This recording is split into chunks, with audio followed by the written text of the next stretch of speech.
ಭಾರತದ ಮೊದಲನೇದಾಗಿ ಕೀರ್ತಿ ಪತಾಕಿ ಯಾವ್ದಾದ್ರು ಕನ್ನಡಿಗರ ಆರಿಸಿದ್ದಾರಂದ್ರೆ ಅದು ದೇವೇಗೌಡ ಅಪ್ಪಾಜಿಯವರು. ಆ ಶ್ಲಾಘನೀಯ ಕೆಲಸಕ್ಕೆ ನಾವು ಜೋರಾದ ಚಪ್ಪಾಳೆ ಬರಲಿ ಅಂತ ಹೇಳ್ತಾ,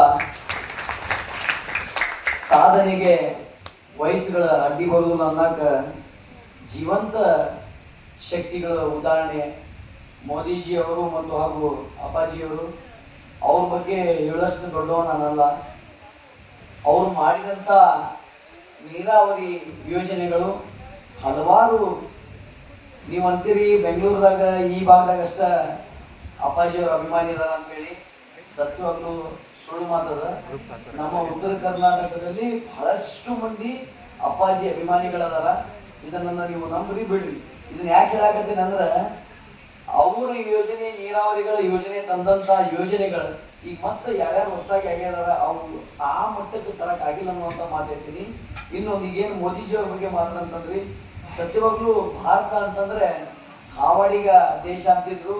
ಒಳ್ಳೇದು ಮಾಡಿದಾಗ ಹೊಗಳಬೇಕು, ತಪ್ಪು ಮಾಡಿದಾಗ ದಂಡಿಸ್ಬೇಕು ಅನ್ನುವಂಥದ್ದನ್ನ ನಮ್ಮ ಸನಾತನಿಯರ ಧರ್ಮ ಹಾಗೂ ನಮ್ಮ ಕನ್ನಡಿಗರ ಭಾಗ.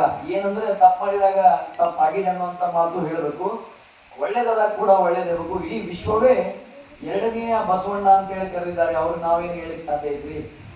ಆ ಬಸವಣ್ಣ ಅನ್ಸ್ಕೊಂತಾರಂತಂದ್ರ ಆ ವ್ಯಕ್ತಿತ್ವಕ್ಕೆ ನಾವೇನ್ ಹೇಳಿದ್ರು ಕಡಿಮೆ ಮಾತು. ಇಂಥವ್ರ ಜನ್ಮದಿನವನ್ನ ನಮ್ಮೇನು ಉದ್ಕಡ್ಡಿ ಸಾಹೇಬರು ಮಾಡ್ತಾ ಬಂದಿದ್ದಾರೆ. ಸತ್ಯವಾಗ್ಲೂ ಏನಾರ ಮಾಡಾಕತ್ರ ಏನಾದ್ರು ಹೇಳಿದ್ರಂದ್ರ ಅವ್ರಲ್ಲಿ ಇಂಥ ಶಕ್ತಿ ಅಂತಂದ್ರ ಅವರು ಸ್ವತಃ ಅವರೇ ಓಡಾಡ್ತಾರೆ ಫಸ್ಟ್. ನೋಡ್ರಿ ಅವ್ರು ಎಷ್ಟು ಸರಳ ಜೀವಿ ಅದಾರ ಅಂತಂದ್ರೆ ನಮ್ ತಿಳಿ ಗೊತ್ತಿಲ್ಲ, ನಮ್ಮೆಲ್ಲ ವೇದಿಕೆ ಮೇಲೆ ಕುಂತವ್ರು ಬರ್ತೈತಿ. ಆ ಯಪ್ಪ ಇಷ್ಟು ಸರಳ ಅದಾರ ಅಂತಂದ್ರೆ ಏನೋ ಸಣ್ಣ ಕೆಲಸ ಇದ್ರೆ ಸಣ್ಣ ಹುಡುಗರೇ ತಾವು ಹೋಗ್ಯಾರ ಮಾಡ್ಕೊಂಡ್ ಬರ್ತಾರೆ. ಮತ್ತೆ ಅದ ಆ ಸರಳತೆಯನ್ನ ಉದುಕಡ್ಡಿಯವರ ಕಡೆಯಿಂದ ನಾವು ಕಲಿಬೇಕಂತ ಹೇಳ್ತಾ, ಬಹಳಷ್ಟು ವಿಷಯ ಏನ್ ಹೇಳುವುದಿಲ್ಲ ಬಂಧುಗಳೇ. ಕನ್ನಡಕ್ಕಾಗಿ ಕೈ ಎತ್ತು, ಆ ಕೈ ಕಲ್ಪವೃಕ್ಷ ಆಗ್ತೈತೆ ಅಂತ ಹೇಳಿದಂತ ಮಾತಿನಲ್ಲಿ ನಾವು ನಡೆದಿದ್ದೇವೆ. ಉದುಕಡ್ಡಿಯವರು ಹೇಳಿದ್ರು ಒಂದು ಮಾತು ಸತ್ಯ.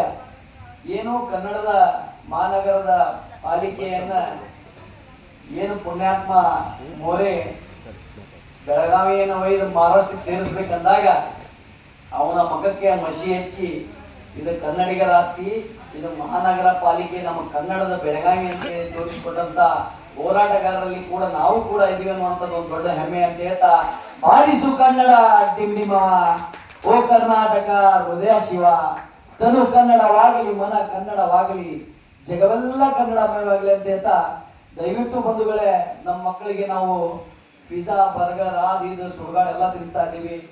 ದಯವಿಟ್ಟು ಅದ್ರ ಕಡೆ ಸ್ವಲ್ಪ ಲಕ್ಷ್ಯ ಕೊಡ್ರಿ. ಆಮೇಲೆ ಇನ್ನೊಂದು ಬಹಳ ಪ್ರಾಮಾಣಿಕತೆ, ಒಂದು ಸಣ್ಣ ಮನವಿ, ಮೊಬೈಲ್ಗೆ ಬಹಳಷ್ಟು ನಿಮ್ಮ ಮಕ್ಕಳು ಅಡಿಕ್ಟ್ ಆಗ್ತಾ ಇದ್ದಾರೆ. ಚಿಕ್ಕ ಚಿಕ್ಕ ಮಕ್ಕಳಿಗೆ ಚಶ್ಮಾ ಬರ್ತಾ ಇದೆ. ಆಮೇಲೆ ಈಗಾಗಲೇ ಏನು ನಮ್ಮ ಗುರುಗಳು ಹೇಳಿದಂಗೆ ನಾವು ತಿನ್ನುವಂತ ಆಹಾರ, ನಮ್ಮಲ್ಲಿ ನಾವು ಏನು ಅಂಶಗಳನ್ನು ತಿಂತಾ ಇದೀವಿ ಅಂತಿದ್ದೀವಿ, ಸತ್ಯವಾಗ್ಲೂ ಇಲ್ಲ. ಯಾಕಂದ್ರೆ ಎಲ್ಲಾ ಎಣ್ಣೆ ಹೊಡೆದಿದ್ದು, ಆ ಎಣ್ಣೆಯನ್ನ ವಿಷದ ಮೂಲಕವಾಗಿ ನಾವು ಸೇವನೆ ಮಾಡ್ತಾ ಇದ್ದೀವಿ. ಆದಷ್ಟು ಅದರಿಂದ ದೂರ ಇರು ಅನ್ನುವಂತ ಮಾತು ಹೇಳಿ ನನ್ನ ಮಾತುಗಳನ್ನ ಮುಗಿಸ್ತೀನಿ. ಜೈ ಜೈ ಕರ್ನಾಟಕ ಮಾತು.